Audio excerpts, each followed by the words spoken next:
Chapter C2.5 of the Anarchist FAQ. Do profits represent the contribution of capital to production? In a word, no. While we have assumed the validity of marginal productivity theory in relation to capital in the previous two sections, the fact is that the theory is deeply flawed. This is on two levels. Firstly, it does not reflect reality in any way. Second, it is logically flawed, and even worse, this has been known to economists for decades. While the first objection will hardly bother most neoclassical economists, what part of that dogma does reflect reality? The second should, as intellectual coherence, is what replaces reality in economics. However, in spite of marginal productivity theory being proven to be nonsense and admitted as such in leading neoclassical economists, it is still taught in economics classes and discussed in textbooks as if it were valid. We will discuss each issue in turn. The theory is based on a high level of abstraction, and the assumptions used to allow the mathematics to work are so extreme that no real-world example could possibly meet them. The first problem is determining the level at which the theory should be applied. Does it apply to individuals, groups, industries, or the whole economy? For determining the level at which it is applied, there are different problems associated with it, and different conclusions to be drawn from it. Similarly, the time period over which it is to be applied has an impact. As such, the theory is so vague that it would be impossible to test, as supporters would simply deny the results as being inapplicable to their particular version of the model. Then there are problems with the model itself. While it has to assume the factors are identical in order to invoke the necessary mathematical theory, none of the factors used are homogeneous in the real world. Similarly, for Euler's theory to be applied, there must be a constant return to scale, and this does not apply either. It would be fair to say that the assumptions of constant returns to scale was postulated to allow the theorem to be invoked in the first place, rather than as a result of the scientific analysis of real industrial conditions. Also, the model assumes an ideal market which cannot be realized, and any real-world imperfections make it redundant. In the model, such features of the real world as oligopolistic markets dominated by few firms, disequilibrium states, market power, informational imperfections of markets, and so forth do not exist. Including any of these real features invalidates the model, and no factor gets its just rewards. Moreover, like neoclassical economics in general, this theory assumes the original distribution of its ownership. As such, it is a boon for those who have benefited from previous acts of coercion. Their ill-gotten gains can now be used to generate income for them. Finally, marginal productivity theory ignores the fact that most production is collective in nature, and as a consequence, the idea of subtracting a single worker makes little or no sense. As soon as there is a division of labor and an independence of different jobs, as the case generally is in modern industry, its absurdity can immediately be shown. For example, if in a coal-fired locomotive, the train's engineer is eliminated and does not produce a little of the product, transportation, one eliminates it completely. And the same is true if one eliminates the fireman. The product of this invisible team of engineer and fireman obeys a law of all or nothing, and there is no marginal product of the one that can be separated from the other. The same goes on the shop floor, and ultimately for the modern factory as a whole, where jobs are closely interdependent. Cornelius Castoriadis in Political and Social Writings. Kropotkin made the same point, arguing it is utterly impossible to draw a distinction between the work of the individuals collectively producing as a product, as all contribute in proportion to their strength, their energy, their knowledge, their intelligence, and their skill from the conquest of bread. This suggests another explanation for the existence of profits than the marginal productivity of capital. Let us assume, as argued in marginal productivity theory, that a worker receives exactly what she has produced, because if she ceases to work, the total product will decline by precisely the value of her wage. However, this argument has a flaw in it. This is because the total product will decline by more than the value of 2 or more workers leave. This is because the wage each worker receives under conditions of perfect competition is assumed to be the product of the last laborer in neoclassical theory. Neoclassical argument presumes a declining marginal productivity. The marginal product of the last worker is assumed to be less than the second last, and so on. In other words, in neoclassical economics, all workers, bar the mythical last worker, do not receive the full product of their labor. They only receive what the last workers claim to produce, and so everyone, bar the last worker, does not receive exactly what he or she produces. In other words, all the workers are exploited, bar the last one. However, this argument forgets that cooperation leads to increased productivity, which the capitalist appropriates for themselves. That is because, as Proudhon argued, the capitalist has paid as many times one day's wages, rather than the workers collectively, and as such, he has paid nothing for that immense power, which results from the union and harmony of laborers, and the convergence and simultaneousness of their efforts. 200 grenadiers stood the obelisk of Luxor upon its base in a few hours. Do you suppose that one man could have accomplished the same task in 200 days? Nevertheless, on the books of the capitalist, the amount of wages would have been the same. Therefore, the capitalist has paid all the individual forces, but the collective force still remains to be paid. Consequently, there remains a right of collective property, which the capitalist enjoys unjustly from what is property. As usual, therefore, we must distinguish between the ideology and reality of capitalism. As we indicated in section C.1, the model of perfect competition has no relationship with the real world. Unsurprisingly, marginal productivity theory is likewise unrelated to reality. This means that the assumptions required to make marginal productivity theory work are so unreal that these, in themselves, should have made any genuine scientist reject the idea out of hand. Note, we are not opposing abstract theory. Every theory abstracts from reality in some way. We are arguing that, to be valid, a theory has to reflect the real situation it is seeking to explain in some meaningful way. Any abstractions or assumptions used must be relatively trivial and, when relaxed, not result in the theory collapsing. This is not the case with marginal productivity theory. It is important to recognize that there are degrees of abstraction. There are negligible assumptions which state that some aspect of reality has little or no effect on what is being analyzed. Sadly, for marginal productivity theory, its assumptions are not of this kind. Rather, they are domain assumptions, which specifies the conditions under which a particular theory will apply. If those conditions do not apply, then neither does the theory. Steve Keen from Debunking Economics. This is the case here.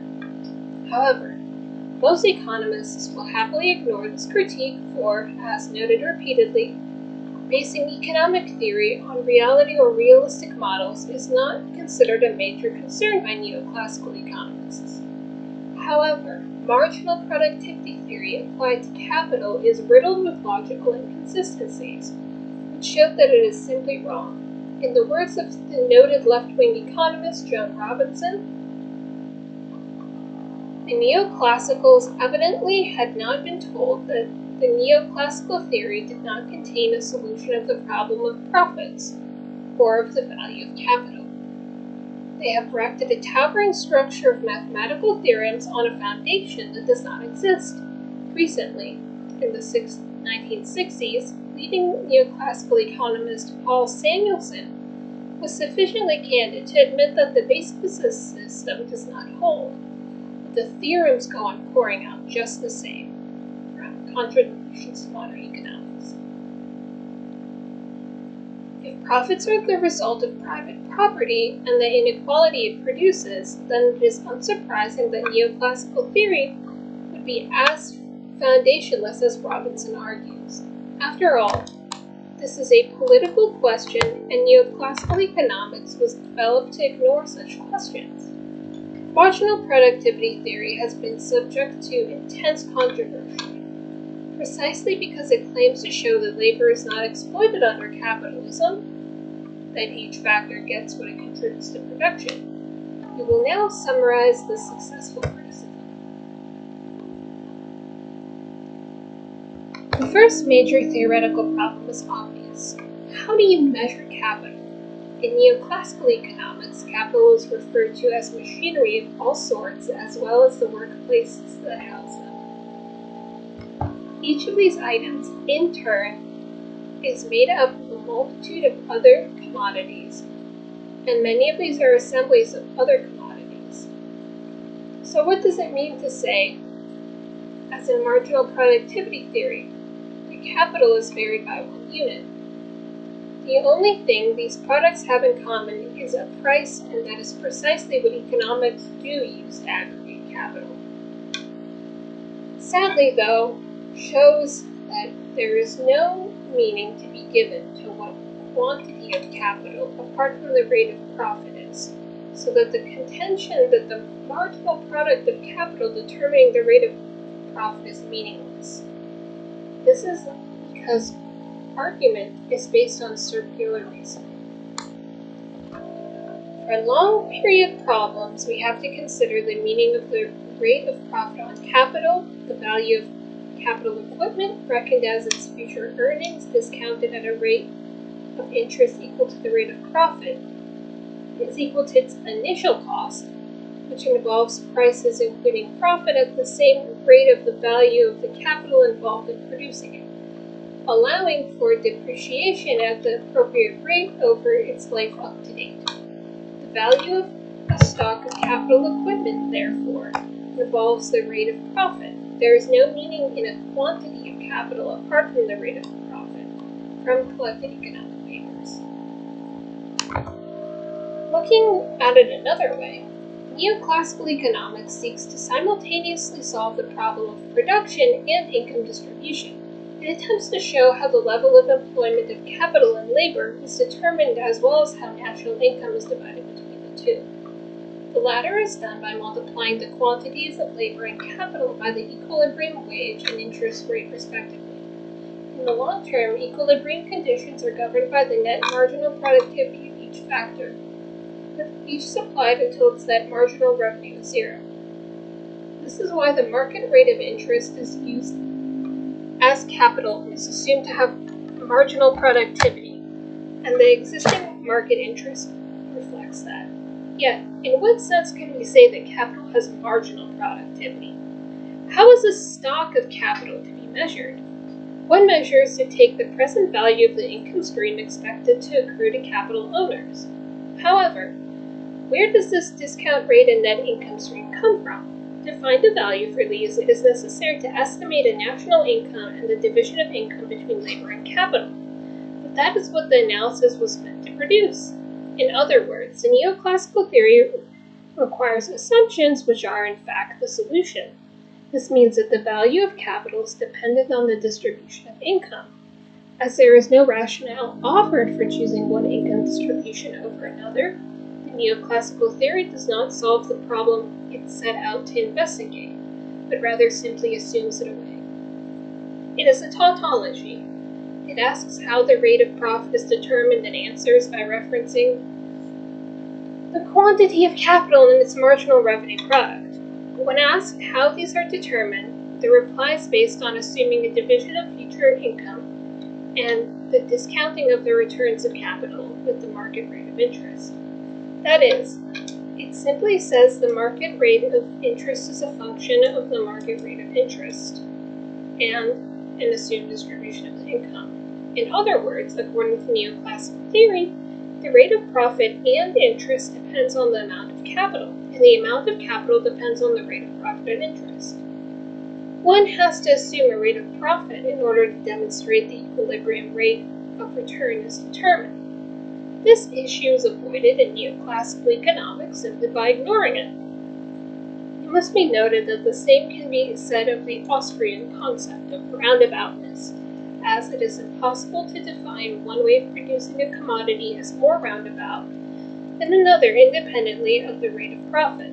Therefore, the Austrian notion of roundaboutness is as internally inconsistent as the neoclassical concept of the marginal productivity of capital.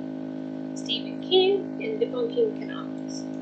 The next problem with the theory is that capital is treated as something utterly unreal. Take, for example, the leading neoclassical Dennis Robertson's 1931 attempt to explain the marginal productivity of labor when holding capital constant. If 10 men are to be set out to dig a hole instead of 9, they will be furnished with 10 cheaper spades instead of 9 more expensive ones. Perhaps if there is no more room to him to dig comfortably, the 10th man will be furnished with a bucket and sent to fetch beer for the other 9. Wage grumblers and economic fragments. So, to work out the marginal productivity of the factors involved, 10 cheaper spades somehow equals 9 more expensive spades. How is this keeping capital constant? And how does this reflect reality? Surely, any real-world example would involve sending the 10th digger to get another spade. And how do 9 expensive spades become 9 cheaper ones? In the real world, this is impossible, but in neoclassical economics, this is not only possible, but required for the theory to work. As Robinson argued in neoclassical theory, the concept of capital, all the man-made factors are boiled into one, which we may call leaths, which, although made up of one physical substance, is endowed with the capacity to embody various techniques of production. And a change of technique can be made simply by squeezing up or spreading out leads instantaneously and without cost. From Contributions to Modern Economics. This allows economists to avoid the obvious aggregation problems with capital, make sense of the concept of adding an extra unit of capital to discover its marginal productivity, and allows capital to be held constant so that the marginal productivity of labor can be found. For when the stock of means of production in existence can be represented as a quantity of ectoplasm, we can say, appealing to Euler's theorem, that the rent per unit of ectoplasm is equal to the marginal product of the given quantity of ectoplasm when it is fully utilized. This does seem to add anything of the interest to the arguments. But this ensures reality has to be ignored, and so economic theory need not discuss any practical questions. When equipment is made up of leaps, there is no distinction between long and short period problems. 9 spades are lumps of leaps, when the 10th man turning up is squeezed out to provide him with a share of equipment, and 9/10 of what each man had before. There is no room for imperfect competition. There is no possibility of disappointed expectations. There is no problem of unemployment. Unemployed workers would bid down wages, and the pre-existing quantities of leads would be spread out to accommodate them. The concept that capital goods are made of ectoplasm can be remolded into the profit-maximizing from day to day was invented in order to prove that labor and capital both receive their contributions to society. To show that labor is not exploited, it is not meant to be taken literally, it is only a parable. But without the whole argument and defense of capitalism, it collapses. Once capital equipment is admitted to being actual, specific objects that cannot be squeezed without cost into new objects to accommodate more or less workers, such conforming notions that profits equals the marginal contribution of capital, or that unemployment is caused by wages being too high, have to be discarded for the wishful thinking they most surely are. And the last problem arises when ignoring these issues and assuming that marginal productivity theory is correct. Consider the notion of the short run, where at least one factor of production cannot be varied. To determine its marginal productivity, then capital has to be the factor which is varied. However, common sense suggests that capital is the least flexible factor, and if that can be varied, then every other one can be as well?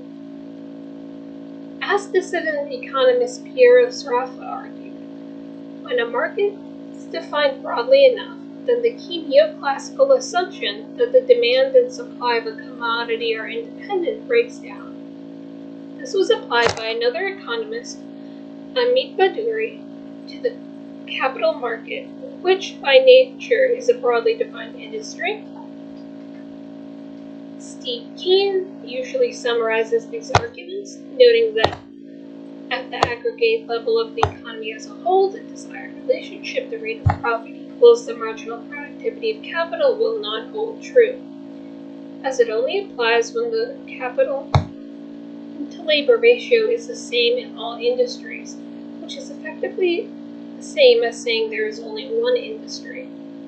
This proves Sraffa's assertion that when a broadly defined industry is considered,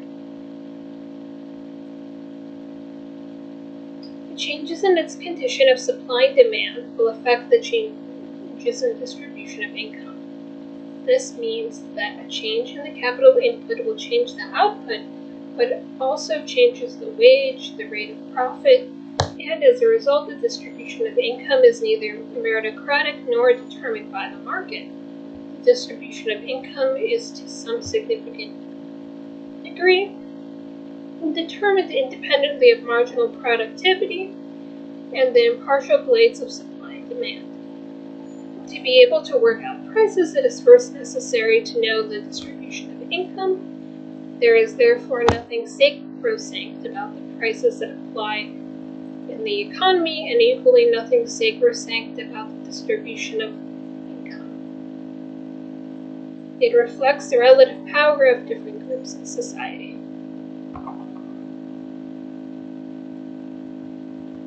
It should be noted that this critique bases itself on the neoclassical assumption that it is possible to define a factor of production called capital.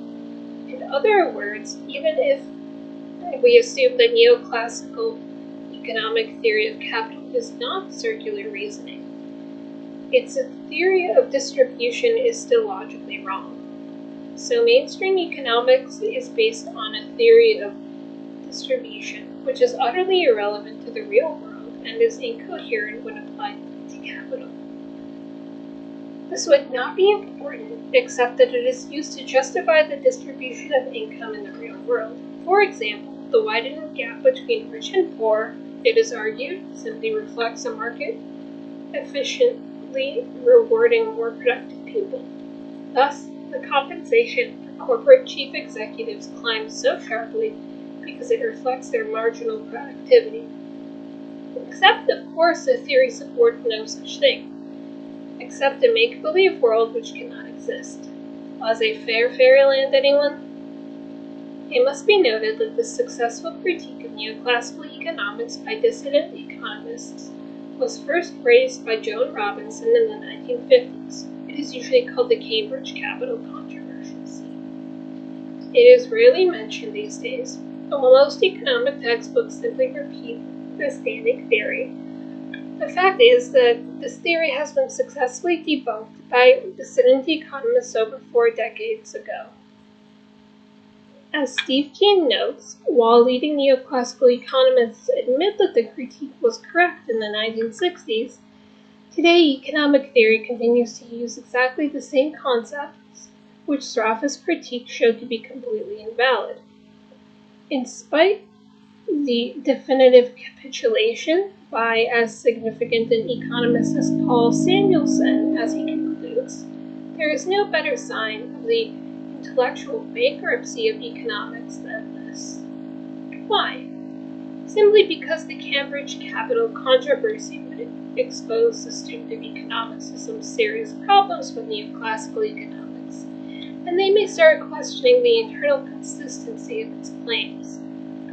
They would be exposed to alternative economic theories and start to question whether profits are the result of exploitation. And this would put into jeopardy the role of economists as, to quote Marx, the hired prize fighters for capital, who replace genuine scientific research with the bad conscience and the evil intent of apologetics. Unsurprisingly, he characterized this as vulgar economics, from Capital, Volume 1. Chapter C2.6. Does interest represent the time value of money? One defense of interest is the notion that of the time value of money, that individuals have different time preferences.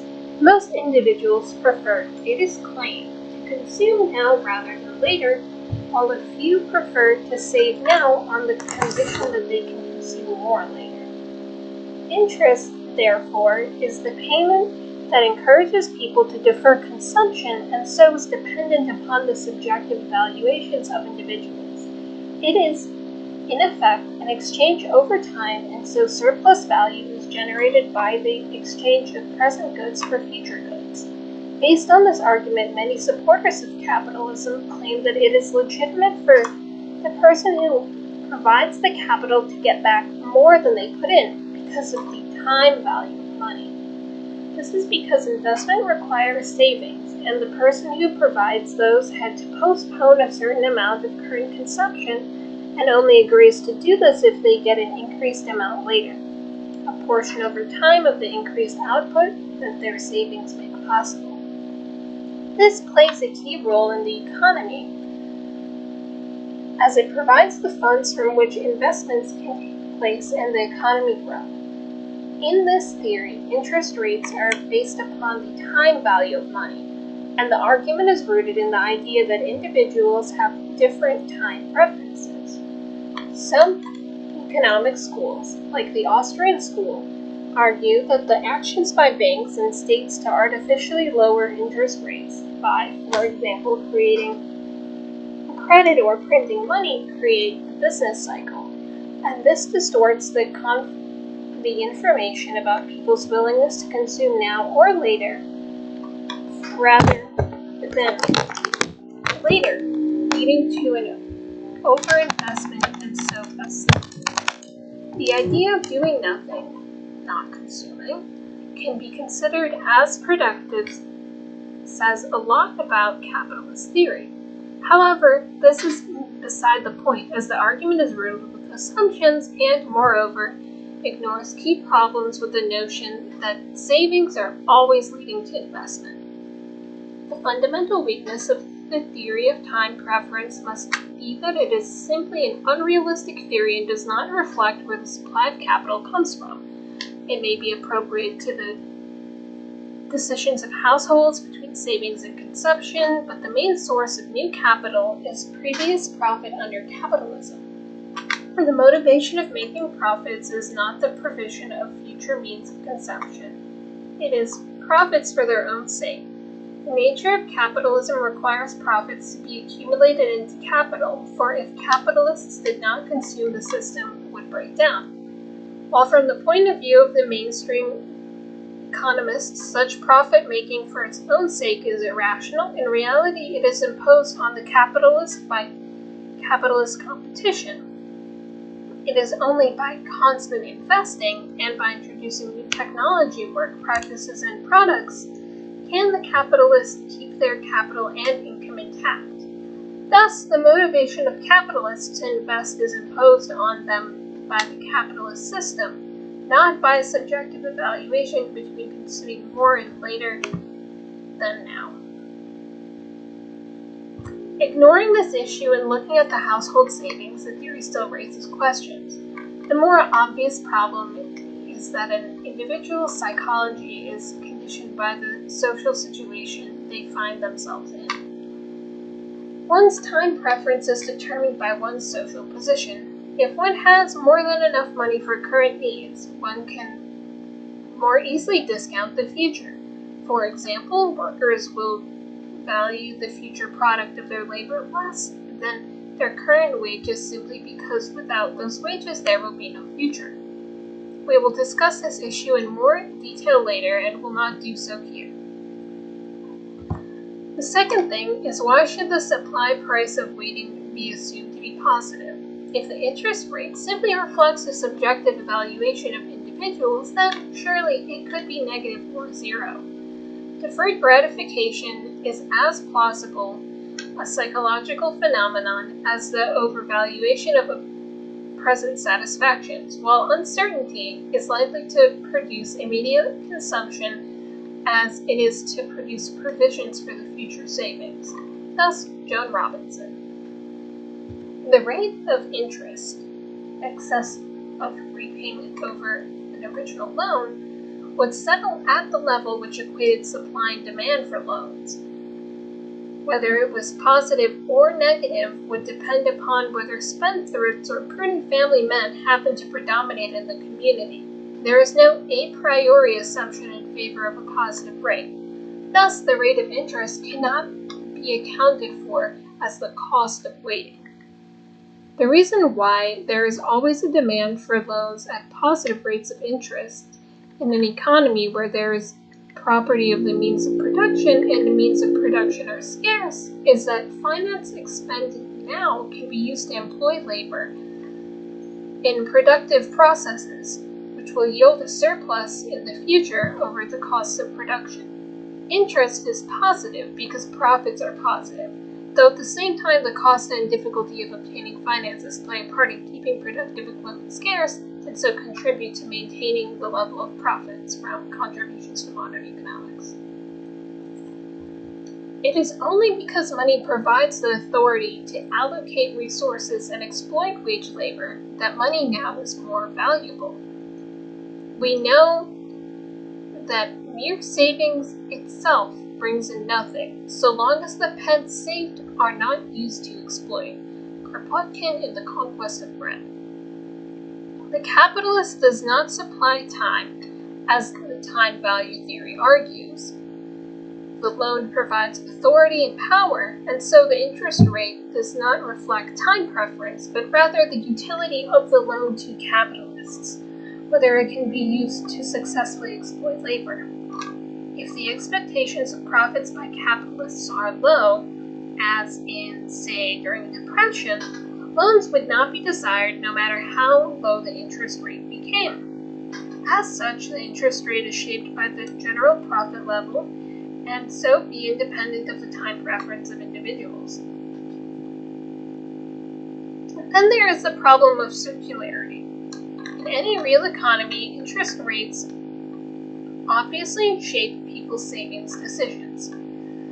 This means that an individual's time preference is shaped by the thing it is meant to explain. But there may be some savers who have the psychology required by the textbooks and weigh a preference for present spending against an increment of income, interest, dividends, and capital gains, to be had from increments of wealth. But what then? Each individual goes on saving or dissaving to the point where his individual subjective rate of discount is equal to the market rate of interest. There has to be a market rate of interest for him to compare his discount to. From Joan Robinson.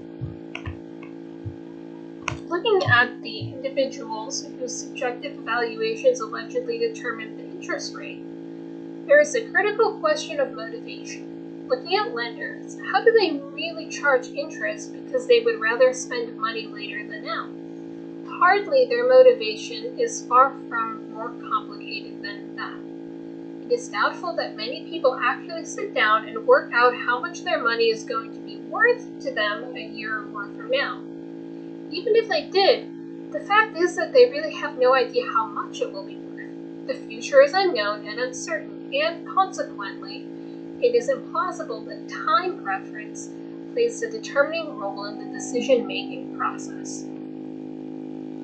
In most economies, particularly capitalism, the saver and lender are rarely the same person. People save, and the banks use it to loan to others. The banks do not do this because they have a low time preference, but because they want to make profits. They are a business and make their money by charging more interest on loans than they give on savings.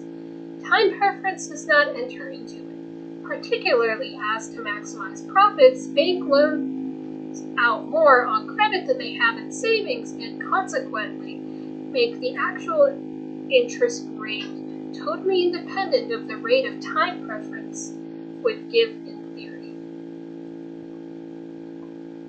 Given that it would be extremely difficult, indeed impossible, to stop banks acting this way, we can conclude that even if time preference were true, it would be of little use in the real world. This, ironically, is recognized by the same free market capitalist economists who advocate a time preference perspective on interest. Usually associated with the Austrian school, they argue that banks should have 100% reserves. They loan out only what they have in savings, backed in gold. This implicitly admits that the interest rate does not reflect time preference, but rather the activities, such as credit creation of banks, not to mention other companies who extend business credit to consumers. As we discussed in section C.8, this is not due to state meddling with the money supply or the rate of interest, but rather the way capitalism works. Moreover, as the banking industry is marked, like any industry, by oligopolistic competition, the big banks will be able to add a markup on services, so distorting any interest rates set even further from any abstract time preference that exists. Therefore, the structure of that market will have a significant effect on the interest rate. Someone in the same circumstances with the same time preference will get radically different interest rates, depending on the degrees of monopoly of the bank sector. See section C.5 for degrees of monopoly.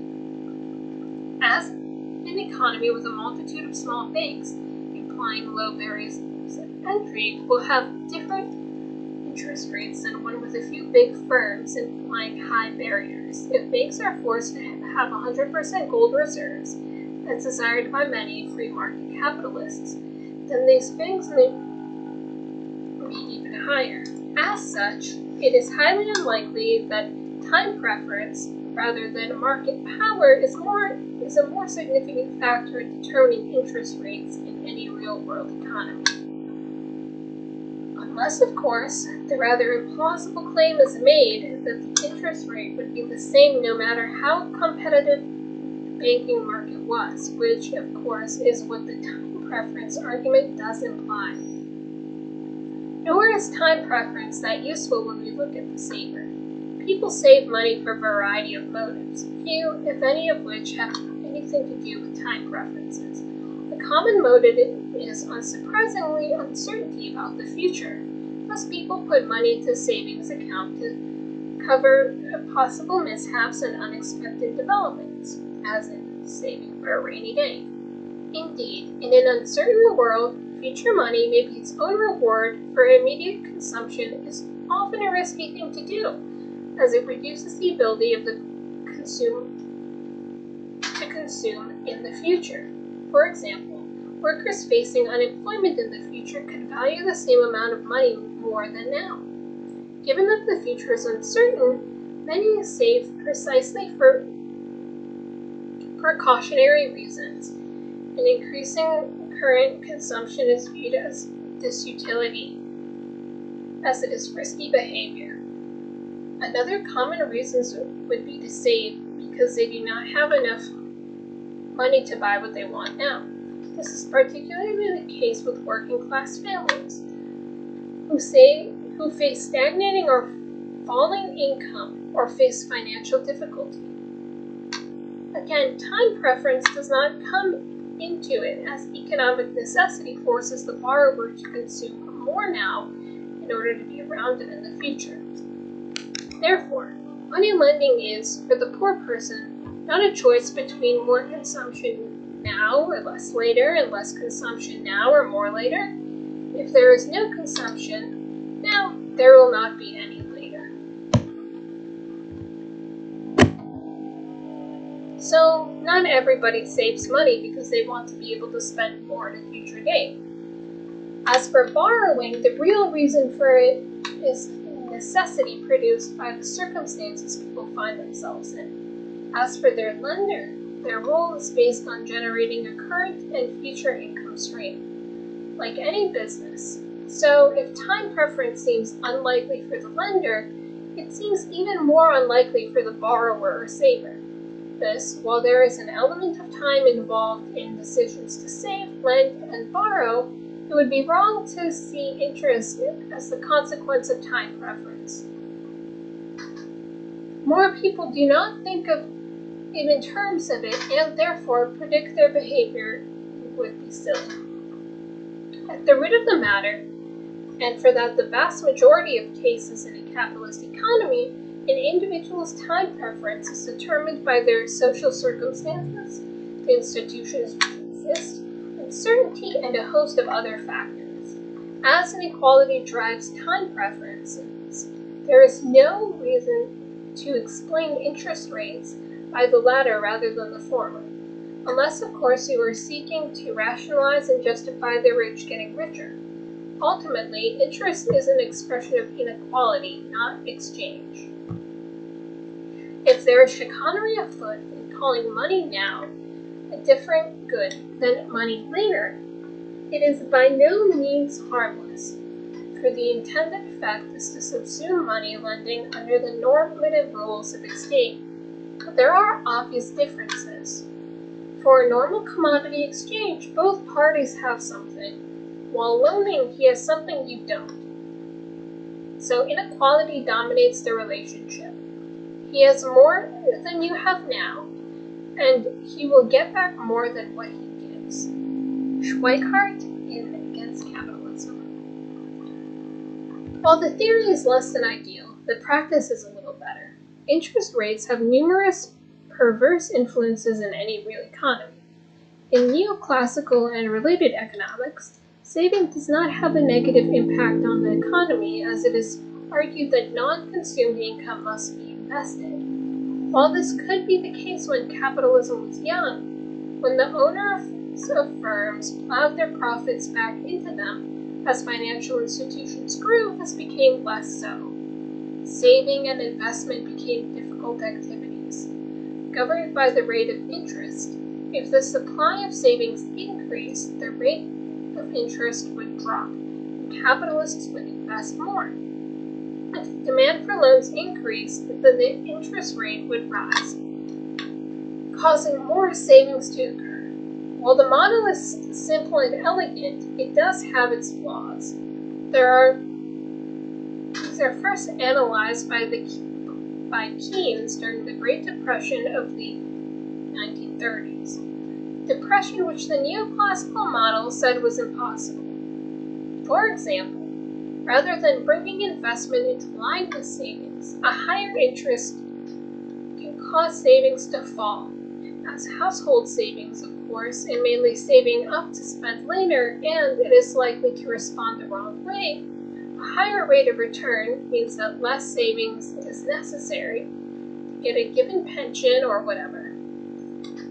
Similarly, higher interest rates need not lead to higher investment, as higher interest payments can dampen profits, as both consumers and industrial capitalists have to divert more of their finances away from real spending and towards debt services.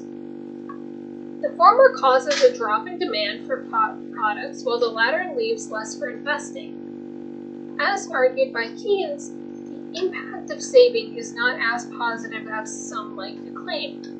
Any economy is a network, where decisions affect everyone. In a nutshell, the standard model fails to take into account changes of income that result from decisions to invest and save. See Michael Stewart's Keynes and After for a good and basic introduction.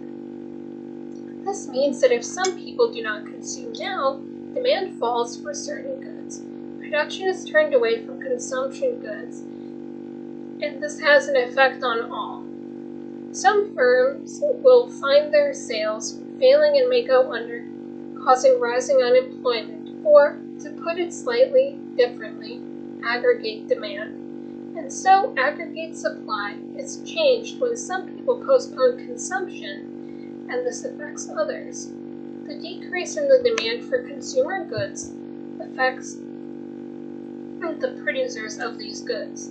With less income, the producers would reduce their expenditure, and this would have repercussions on other people's incomes. In such circumstances, it is unlikely that capitalists would be seeking to invest, and so rising savings would result in falling investments in spite of failing interest rates. In an uncertain world, investment will only be done if capitalists think that they will end up with more money than they started with, and this is unlikely to happen when faced with falling demand. Whether rising interest rates do cause a crisis is dependent on the strength of the economy.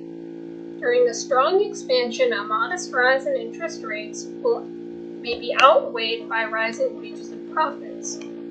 During a crisis, falling rates will not counteract the general economic despair.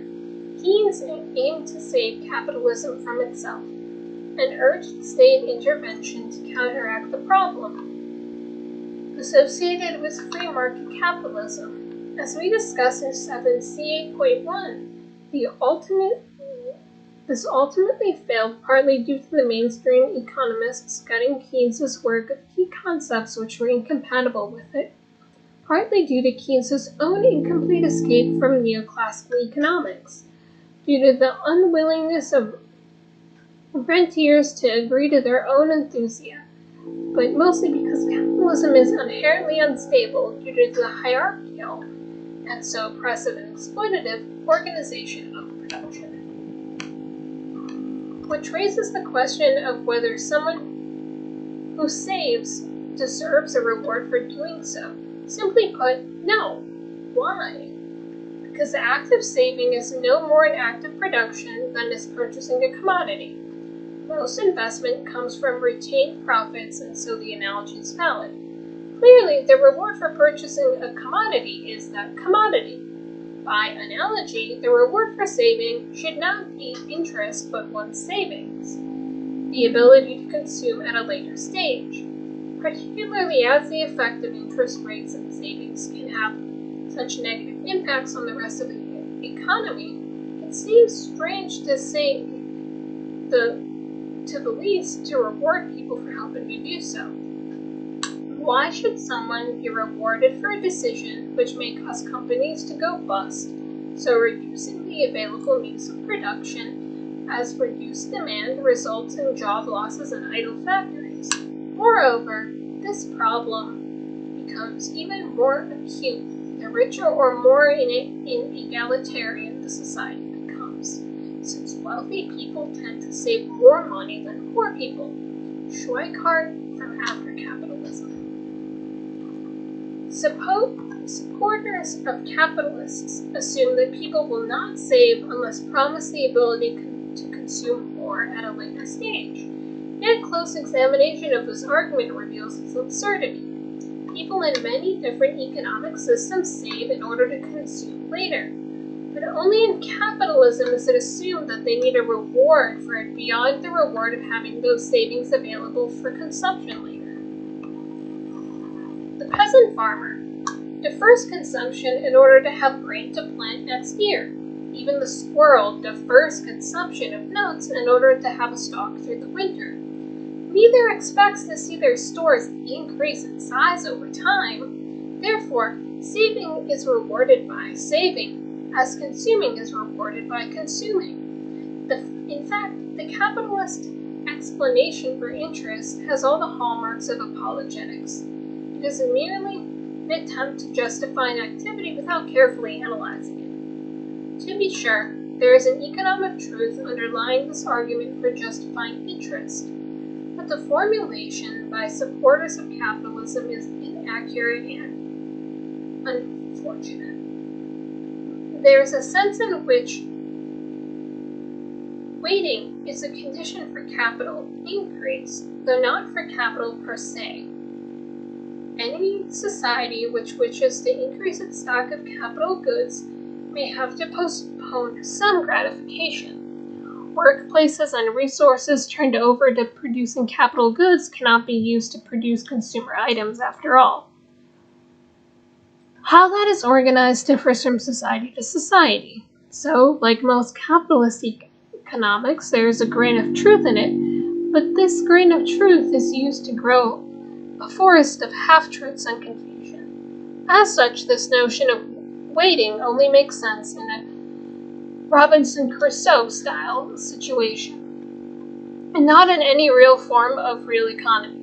In a real economy, we do not need to wait for our consumption of goods until investment is complete, since the division of labor and work has replaced succession in time by succession in place. We are dealing with an already well-developed system of social production and an economy based on social distribution of labor, in which there are available all the various stages of the production process. As such, the notion that waiting is required makes little sense. This can be seen from the fact that it is not the capitalist who grants an advance to the worker. In almost all cases, the worker is paid by their boss after they have completed their work. That is, it is the worker who makes an advance of the labor power to the capitalist. This waiting is only possible because no species of labor depends on any previous prepared stock, for in fact no such stock exists. But every species of laborer does constantly and at all times depend for his supplies on the coexisting labor of some other workers. Thomas Hodgkins, from Labor Defended Against the Claims of Capitalism. This means that the workers, as a class, create the funds of goods out of which the capitalists pay them. Ultimately, selling the use of money paid for by interest is not the same as selling a commodity. The seller of the commodity does not receive the commodity back as well as the price, unlike the typical lender of money. In effect, as with rent and profits, interest is payment for permission to use something, therefore not a productive act which should be rewarded. It is not the same as other forms of exchange. Proudhon pointed out the difference. Comparing a loan to a sale, you say, your argument is as valid against the latter as against the former. For the hatter who sells hats does not deprive himself. No, for he receives for his hats. At least he is reputed to receive for them their exact value, immediately, neither more nor less. But the capitalist lender not only is deprived, since he recovers his capital intact, but he receives more than his capital, more than he contributes to the exchange.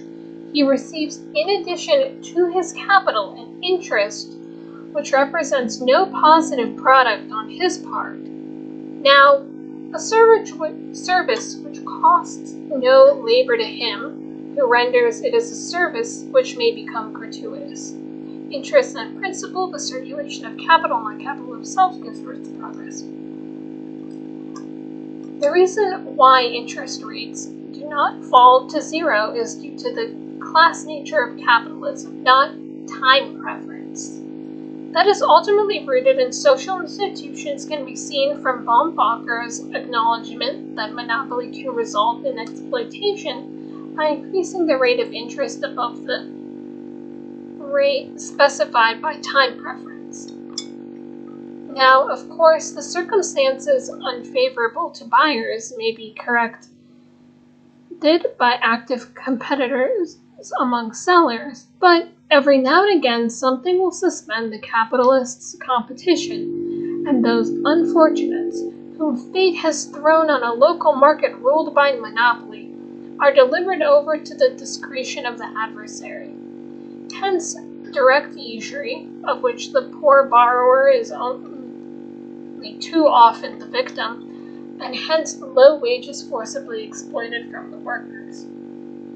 It is not my business to put excesses like these, whether there is actually exploitation under the aegis that favorable opinion I pronounced above to the essence of interest, but on the other hand I must say with all emphasis that what we might stigmatize as usury does not consist in the obligating of gain out of a loan, or out of the buying of labor, but in the immoderate extent of that gain. Some gain or profit on capital there would be if there were no compulsion on the poor, and no monopolizing of property, and some gain there must be. It is only the height of this gain, where in particular cases it reaches an excess, that is open to criticism, and, of course, the very unequal conditions of wealth in our modern communities bring us unpleasantly near the danger of exploitation and of usurious rates of interest from the positive theory of capitalism. Little wonder, then, that Proudhon continually stresses the need for working people to organize themselves and credit, which of course they would have done naturally if it were not for the state intervening to protect the interests, income, and power of the ruling class of itself and the economically dominant class.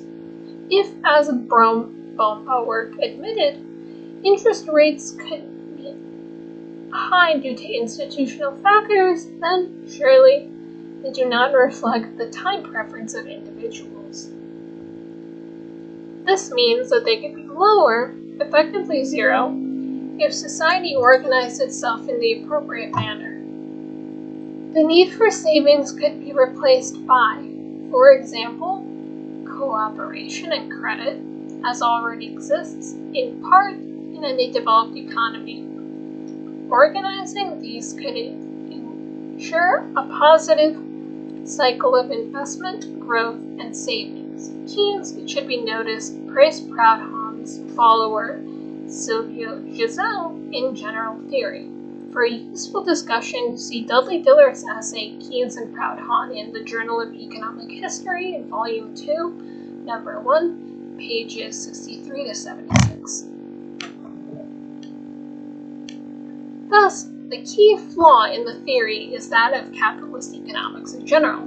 By concentrating on the decisions of individuals, it ignores the social conditions in which these decisions are made. By taking the social inequalities and insecurity of capitalism as a given, the theory ignores the obvious fact that an individual's time preference will be highly shaped by their circumstances. Change those circumstances, and the time preference will also change. In other words, working people have a different time preference to the rich because they are poorer. Similarly, by focusing on individuals, the time preference theory fails to take into account the institutions of a given society. If working class people have access to credit in other forms than those supplied by capitalists, then their time preference will differ radically. As an example, we need only look at credit unions. In communities with credit unions, the poor are less likely to agree to get into an agreement from a loan shark.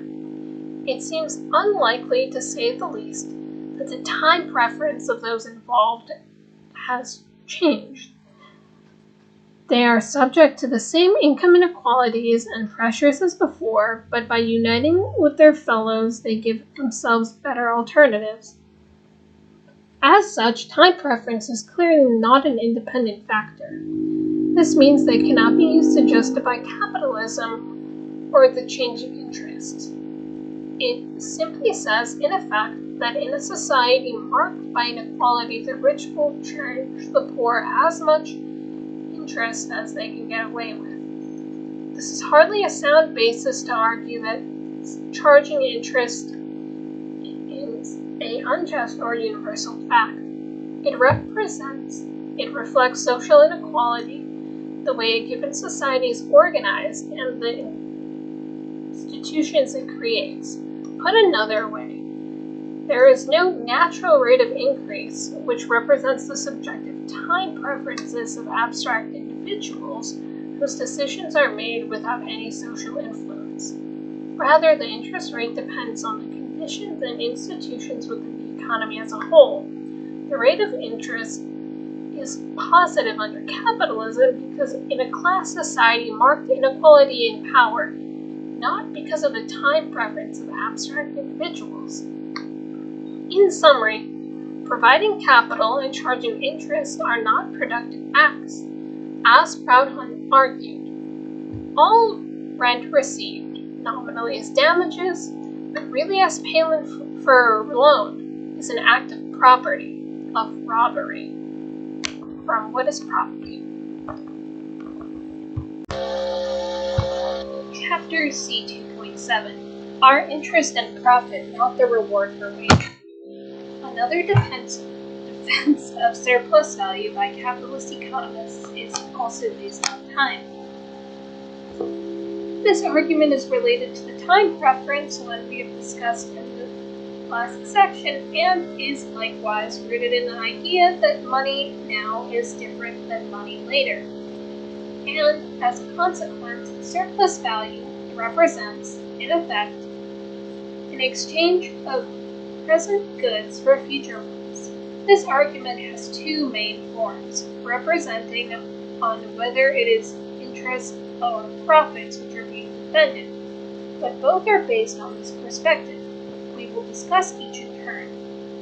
One of the oldest defenses of interest is the abstinence theory first postulated by Nassau Sr. in 1836. For Sr., abstinence is a sacrifice of present enjoyment for the purpose of achieving some distant result. For this demands the same heavy sacrifices as labor, for to abstain from the enjoyment which is in our power, or to seek distant rather than immediate results, are among the most painful exertions of the human will. Thus, wages and interest and profit are to be considered as the reward of peculiar sacrifices, the form of the remuneration for labor, and the latter for abstinence from immediate enjoyment, from an outline of the science of political economy. Today, the idea that interest is the reward for abstinence on the part of the saver is still a common one in capitalist economics. However, by the end of the 19th century, Senior's arguments have become known as the waiting theory, while still playing the same role in justifying non-labor income. One of the leading neoclassical economists of his day, Alfred Marshall, argued that if we admit a commodity is the product of labor alone, and not of labor and waiting, we can no doubt be compelled by an absorbed logic to admit that there is no justification of interest, the reward for waiting, from principles of economics. While implicitly recognizing that labor is the source of all value in capitalism, and that abstinence is not the source of profits, it is claimed that interest is a justifiable claim on the surplus value produced by a worker. Why is this the case? Capitalist economists claim that by deferring consumption, the capitalist allows new means of production to be developed, and so should be rewarded for the sacrifice. In other words, in order to have capitalism available as an input to bear costs now and for returns in the future, someone has to be willing to postpone his or her consumption.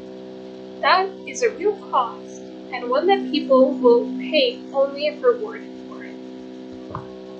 Human nature being what it is, we are justified in speaking of the interest on capital as the reward of the sacrifice involved in waiting for the enjoyment of material resources, because few people would save much without reward, just as we speak of wages as the reward of labor, because few people would work hard without reward.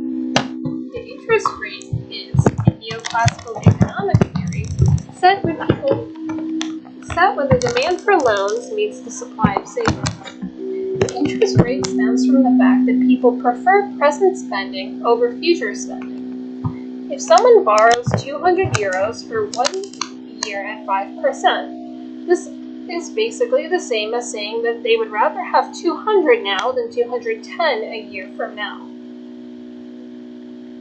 Thus, interest is the cost of providing a service, namely time. People are able to acquire today what they would otherwise not have until some time in the future. Without a loan, interest is the price of the advantage obtained from having money summoned immediately rather than having to wait for it. This, on first appears, seems plausible. If you accept the logic of capitalist economics and look purely at individuals and their preferences independent of the social circumstances, then it can make sense. However, once you look wider, you start to see this argument fall apart. Why is it that the wealthy are willing to save and provide funds while it is the working class who do not save and get into debt? Surely a person's time preference is dependent on their socioeconomic position. As we argued in the last section, this means that any subjective evaluation of the present and future is dependent on, not independent of, the structure of market prices and income distribution. It varies with the income of individuals and their class position, since the latter will condition the degree or urgency of present wants and needs. So this theory appears ludicrous to a critic of capitalism. Simply put, does the mine owner really sacrifice more than a miner, a rich stockholder more than an auto worker working in their car plant, a millionaire investor more than a call center worker? As such, the notion that waiting explains interest is question-begging in the extreme, as it utterly ignores inequality within a society. After all, it is far easier for a rich person to defer consumption than it is for someone on an average income. This is born out of statistics, for as Simon Kuznets has noted, only the upper income groups save.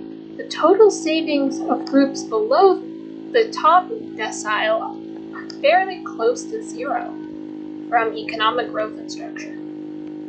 Obviously, therefore, in a modern society, it is the capitalist class, the rich, who refrain from expending their income on immediate consumption and abstain. Astonishingly, working class people show no such desire to abstain from spending their wages on immediate consumption.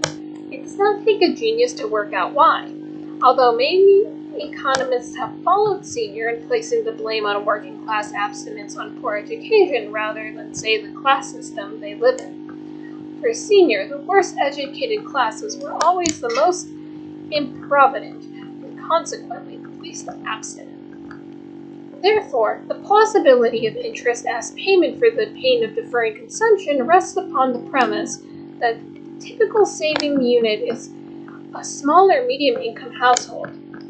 But in contemporary capitalist society, that is not the case. Such households are not the source of most savings. The bulk of interest payments do not go to them. As such, interest is the dependent factor, and so waiting cannot explain interest. Rather, interest is a product of social inequality and the social relationships produced by an economy. Lenders lend because they have the funds to do so, while borrowers borrow because without money now, they may not be around later. As those with funds are hardly going without lending, it does not make much sense to argue that they would spend even more today without the temptation of more income later. To put this point differently, the capitalist proponents of interest only consider postponing consumption as an abstraction without making it concrete. For example, a capitalist may postpone consumption of his 10th Rolls Royce because he needs the money to upgrade some machinery in his factory, whereas a single mother may have to postpone consumption of food or adequate housing in order to attempt to better take care of her children. The two situations are vastly different, yet the capitalist equates them. This equation implies that not being able to buy anything you want is the same as not being able to buy anything you need, and thus viewing the obvious difference in costs of such postponement of consumption.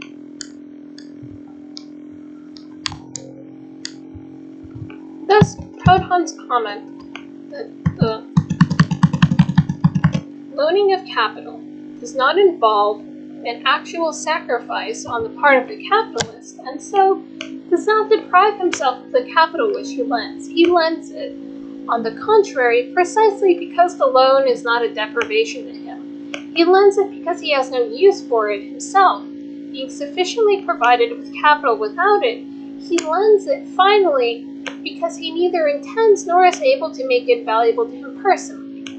Because if he should keep it in his own hands, this capital, sterile by nature, would remain sterile, whereas by its loan and the resulting interest, it yields a profit which enables the capitalist to live without working. Now, to live without working is, in political as well as moral economy, a contradictory proposition, an impossible thing. From interest and principle alone is a service. In other words, contra martial, saving is not a sacrifice for the wealthy, and, as such, not deserving a reward.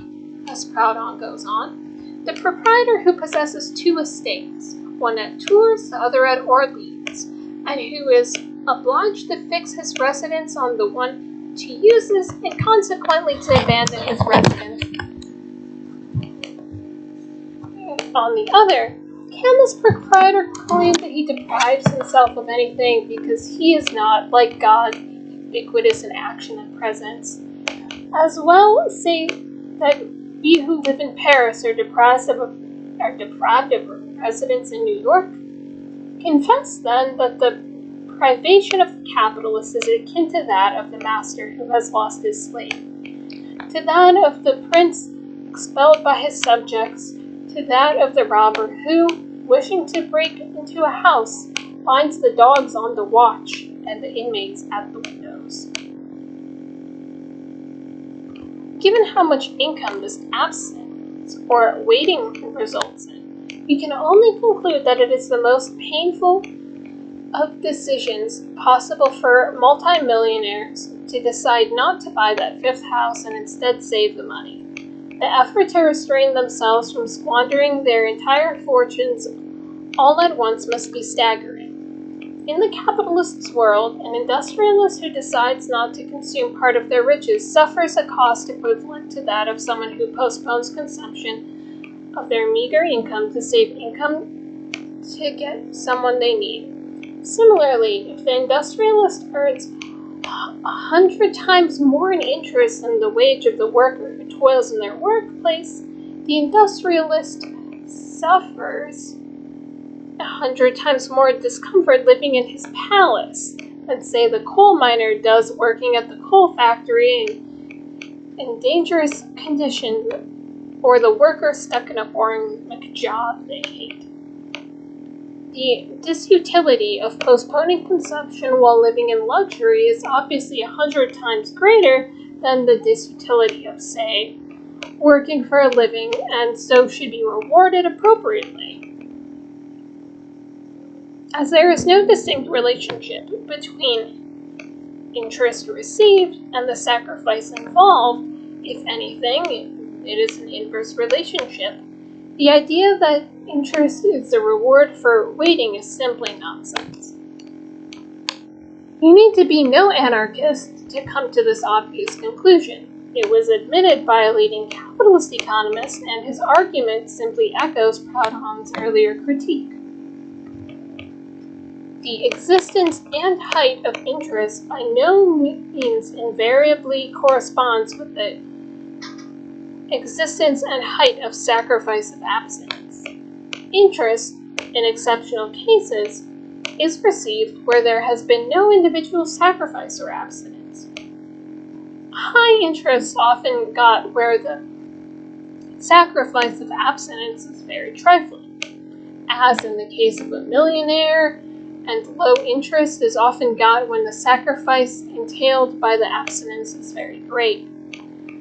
The hardly saved sovereign which the domestic servant puts in the savings bank, bears absolutely and relatively less interest than the lightly spared thousands which the millionaire puts to fructify in debenture and mortgage funds.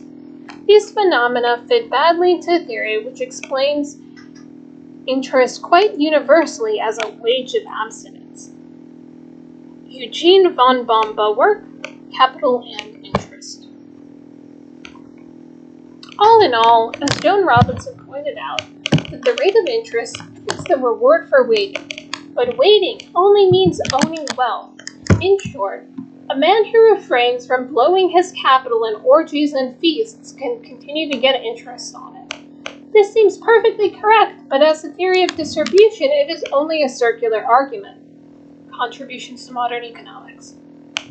Interest is not the reward for waiting. Rather, it is one of the many rewards for being rich. This was admitted as much by Marshall himself, who noted that the power to save depends on an excess of income over necessary expenditure, and this is greatest amongst the wealthy. Like wonder, then, that neoclassical economists introduced the term waiting as explanation for returns to capital, such as interest. Before this change in the jargon of economics, mainstream economists used the term abstinence, the term used by Nassau Senior to account for and to justify interest. Just as Senior's theory was seized upon to defend returns to capital, so was the term waiting after it was introduced in the late 1880s. Interestingly, while describing exactly the same thing, waiting became the preferred term simply because it had a less apologetic ring to it.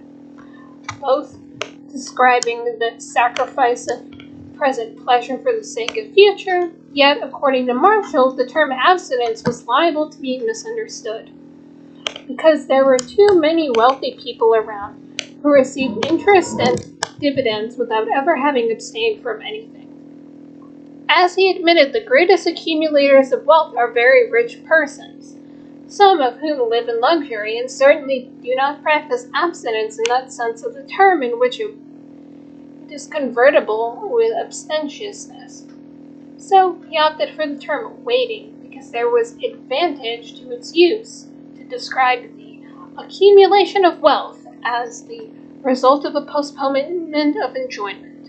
This is particularly the case as socialists had long been pointing out the obvious fact that capitalists do not abstain from anything. The lesson is obvious. In mainstream economics, if reality conflicts with your theory, do not reconsider the theory, change its name. The problem of waiting and abstinence as the source of interest becomes even clearer when we look at inherited wealth. Talking about abstinence or waiting when the discussion a capitalist inherited a company worth millions is silly. Senior recognized this, arguing that income in this case is not profit, but rather has all the attributes of rent. That such a huge portion of capitalist revenue would not be considered profit shows the bankruptcy of any theory which see profit as the reward for waiting. However, Senior's argument does show that interest payments need not reflect any positive contribution to production by those who receive it. Like the landlord receiving payment for owning a gift of nature, the capitalist receives income for simply monopolizing the work of previous generations, and as Smith put it, the rent of land, considered as the price paid for the use of land, is naturally a monopoly price from the wealth of nations. Even capitalist economists who seek to justify interest admit that it arises independently of any personal act of the capitalist. It accrues to him even though he has not moved any finger in creating it, and flows without ever exhausting the capital from which it arises, and therefore without any necessary limit to its continuous, it is, if one may use such an expression in mundane matters, capable of everlasting life. From Bomba work. Little wonder we argued in section C2.3 that simply owning property does not justify non-labor income. In other words, due to one decision not to do anything, not to consume, a person and his or her heirs may receive a forever reward that is not tied to any productive activity. Unlike the people actually doing the work, who only get a reward every time they contribute to creating a commodity. The capitalists will get rewarded for just one act of abstention. This is hardly a just argument. As David Schweikart has pointed out, capitalism does reward some individuals perpetually. This, if it is to be justified by the canon of his contribution, one must defend the claim that some contributions are indeed eternal, and against capitalism. As we noted in section C1.1, current and future generations should not be dominated by the actions of the long dead. The waiting theory, of course, simply seeks to justify interest rather than explain its origin. If the capitalists really did reserve an income as a reward for their abstinence, where does it come from? It cannot be created passively, merely as a decision to save, so interest exists because the exploitation of labor exists. As Joan Robinson summarized, obviously the reward of saving is owning some more wealth. One of the advantages, though by no means the only one, of owning wealth is the possibility of getting interest on it. But why is it possible to get interest? Because businesses make profits and are willing to borrow from collected economic papers. This is the key. If one's ability and willingness to wait is dependent on social facts, such as available resources, class, etc., then interests cannot be based upon subjective evaluations, as these are not the independent factors. In other words, saving does not express waiting. It simply expresses the extent of inequality, and interest expresses the fact that workers have to sell their labor to others in order to survive. The notion that human beings discount the future certainly seems to correspond to everyone's subjective experience. But the conclusion drawn from it is a non sequitur. For most people have enough sense to want to be able to exercise consuming power as long as fate permits. And many people are in the situation of having a higher income in the present than they expect in the future. Salary earners will have to retire, businesses may be better now than it seems likely to be later, etc. And many look beyond their own lifetime and wish to leave consuming power to their heirs. Thus, a great many are eagerly looking for a reliable vehicle to carry purchasing power into the future. It is impossible to say what price would rule if there were a market for present versus future purchasing power, unaffected by any other influence except the desire of individuals about the time pattern of their consumption. It might well be such a market would normally yield a negative rate of discount. The rate of interest is normally positive for quite a different reason. Present purchasing power is valuable partially because under the capitalist rule of the game, it permits its owner to employ labor and undertake production, which will yield a surplus of receipts over costs. In an economy in which the rate of profit is expected to be positive, the rate of interest is positive, and so the present value of purchasing power exceeds its future value to the corresponding extent. This has nothing whatever to do with the subjective rate of discount of the future of the individual concerned from the accumulation of capital. So, interest has little to do with weight, and a lot more to do with the inequalities associated with the capitalist system. In effect, the weighting theory assumes what it is trying to prove. Interest is positive simply because capitalists can appropriate surplus value from workers, and so current money is more valuable than future money because of this. Ironically, therefore, the pro-capitalist theories who abstain are wrong, since saving is mainly out of profits and real wages tend to lower the higher rate of profit. The abstinence associated with saving is mainly done by the workers, who do not receive any share of the reward.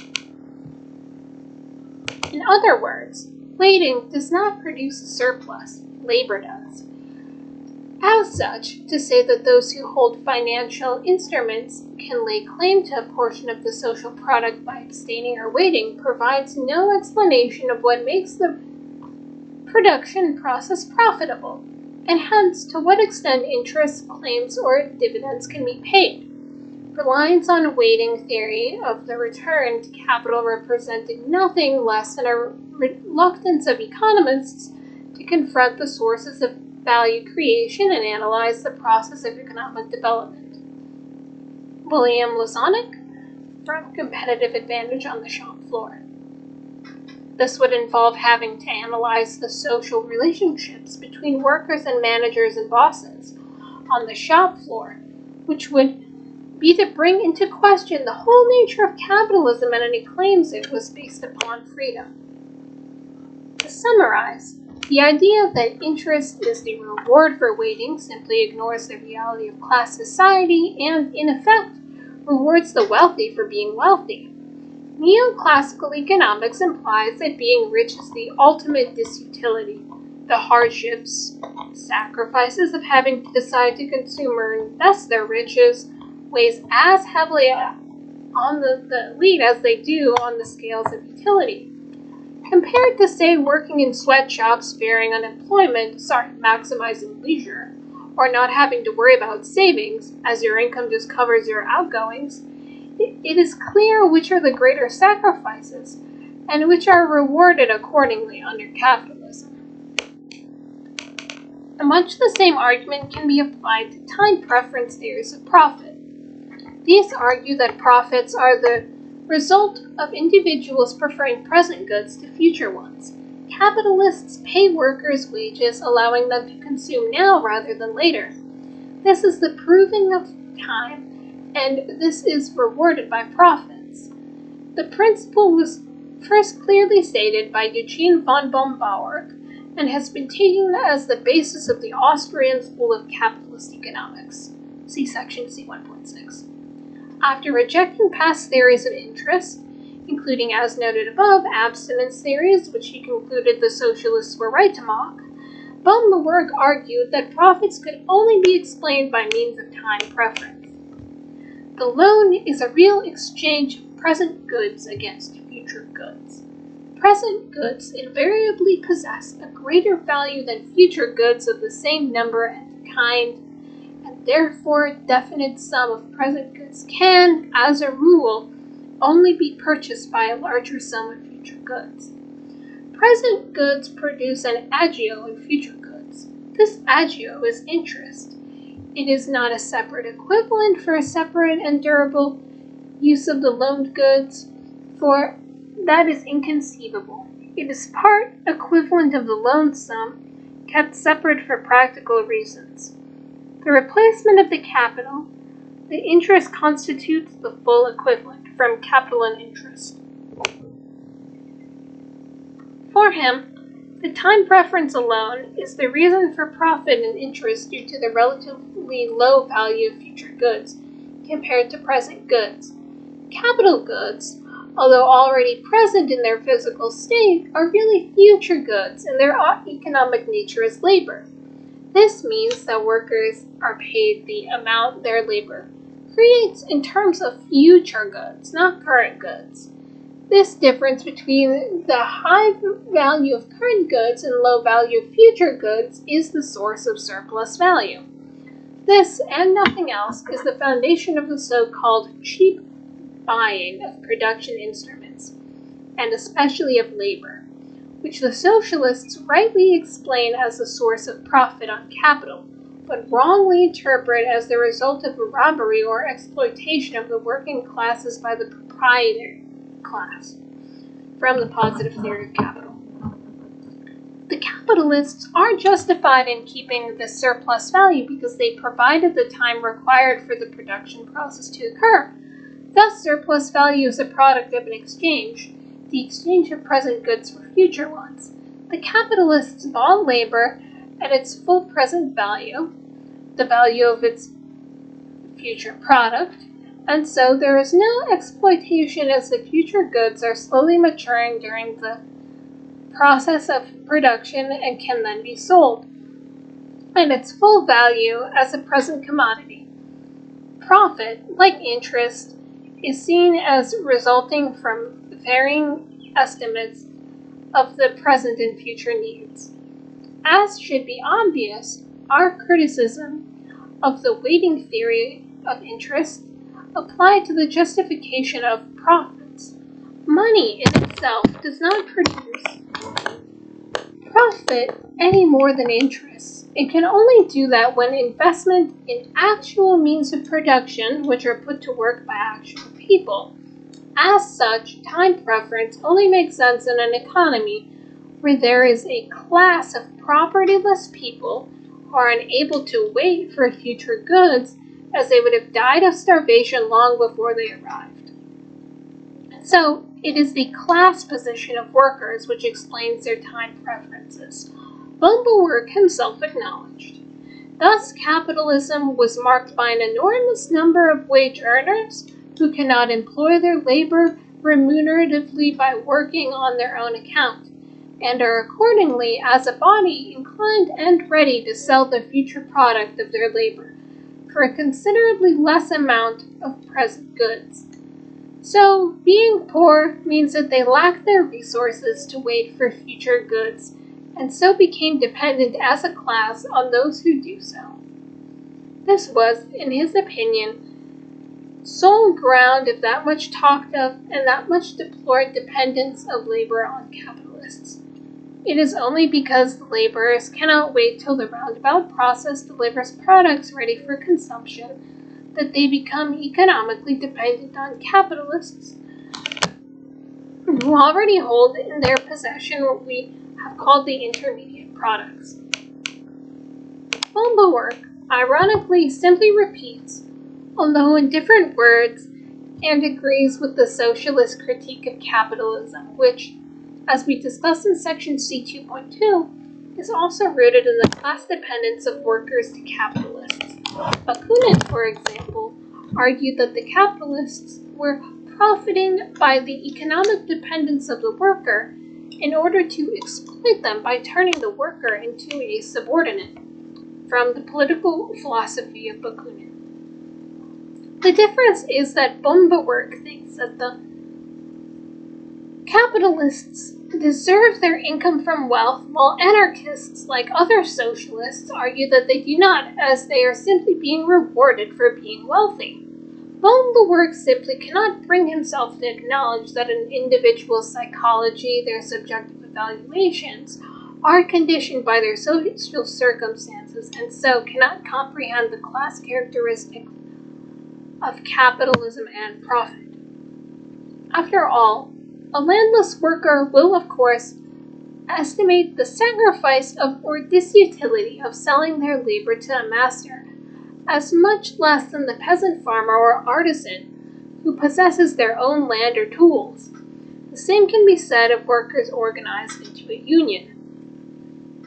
As such, Bumblework argues the obvious, that the source of non-labor income is not an individual's subjective evaluation, but rather the social system within which people live.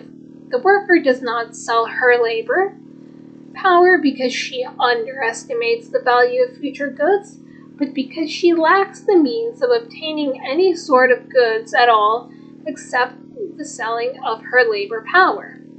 There is no real choice between producing for herself or working for a boss. She has no real opportunity of doing the former at all, and so has to do the latter. This means that workers sell their labor, future goods, voluntarily for an amount less than its value, present goods, because their class position ensures that they cannot wait. So, if profit is the price of time, then it is a monopoly price produced by the class monopoly of wealth ownership under capitalism. Needless to say, as capitalism capital is accumulated from surplus value, the dependence of the working class on the capitalists will tend to grow over time, as the waiting required to go into business will tend to increase also. An additional irony of Bumbowork's argument is that it is very similar to the abstinence theory he so rightly mocked, which he admitted the socialists were right to reject. This can be seen from one of his followers, right-wing libertarian Murray Rothbard. What has been the contribution of these product owners or capitalists to the production process? It is this: saving and restriction of consumption, instead of being done by the owners of land and labor, has been done by the capitalists. The capitalism originally saved, say, 95 ounces of gold, which then could have been spent on consumers' goods. They refrained from doing so, however, and instead advanced the money to the original owners of the factors. They paid the latter for their services while they were working, thus advancing them money before the product was actually produced and sold to customers. The capitalists, therefore, made an essential contribution to production. They relieved the owners of the original factory from the necessity of sacrificing present goods and waiting for future goods from man, economy, and state. This means that without risk, even if financial returns and consumer demand are certain, the capitalists are still providing present goods to the owners of labor and land, and thus relieving them of the burden until waiting for the future goods to be produced and finally transformed into consumer goods. Capitalists pay out, say, £100,000 this year in wages and reap £200,000 next year. Not because of exploitation, but because both parties prefer this amount of money this year rather than next year. Capitalists, in other words, pay out wages in advance and then wait for a sale. They will only do so if compensated by profit. Rothbard's argument simply assumes a class system in which there is a minority of rich and a majority of propertyless workers. The reason why workers cannot wait is because if they did, they would starve to death. Unsurprisingly, then, they prefer their wages now rather than next year. Similarly, the reason why they do not save and form their own cooperatives is that they simply cannot wait until their workplace is ready and their products are sold before eating and paying rent. In other words, their decisions are rooted in their class position, while the capitalists, the rich, have shouldered the burden of abstinence so that they can be rewarded with even more money in the future. Clearly, the time preference position and the waiting or abstinence perspective are basically the same. Rothbard even echoes Senior's lament about the improvident working class, arguing that the major problem with the lower class poor is irresponsible present-mindedness from A New Liberty. As such, it is subject to the same critique as can be found in, say, the works of a certain Eugene Bumbowork. In other words, profit has a social basis, rooted in the different economic situation of classes within capitalism. It is not the fact of waiting which causes profits, but rather the monopoly of the means of life by the capitalist class, which is the basis of economic dependence. Any economic theory which fails to acknowledge and analyze the social inequality is doomed to failure from the start. To conclude the argument that waiting or time preference explain or justify surplus value are deeply flawed simply because they ignore the reality of class society. By focusing on individual subjective evaluations, they ignore the social context in which these decisions are made and, as a result, fail to take into account the class character of interest and profit. In effect, they argue that the wealthy deserve a reward for being wealthy, while it is To justify profits or interest, the arguments used simply show that we have an economic system that only works by bribing the rich.